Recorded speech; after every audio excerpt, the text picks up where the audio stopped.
Real estate can be a perfectly fine investment, but it usually isn't.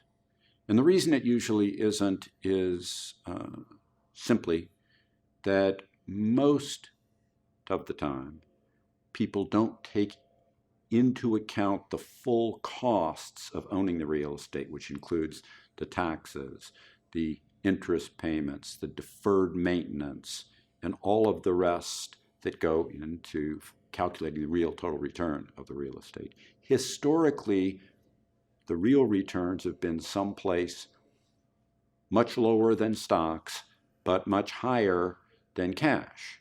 And that means they can be okay. The problems include, usually you got to run them yourself, which is labor on your part, or you got to pay somebody to do it, and they largely take you to the cleaners, usually. The costs of property management are high. And then thirdly, you got to do it in the right place and the right location. There's residential, there's subsets of non-residential, and then there's the old saying, location, location, location. When you actually look at the way most people, however, think about real estate, because it's non-volatile, they like it, and they tend to not look at the full cost, so they tend to think their returns are higher than the returns actually are.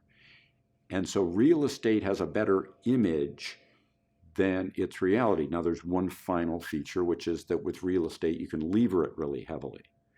But remember, you could lever almost anything else also.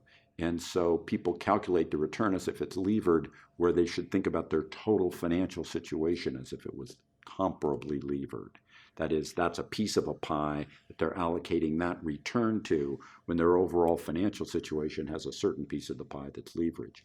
Overall, real estate's okay. It can be bad. It can be good. It's usually worse than people think it is, and it tends to fall on a spectrum of total return that's in between stocks being higher in the long term, cash being lower in the long term, and it being in between.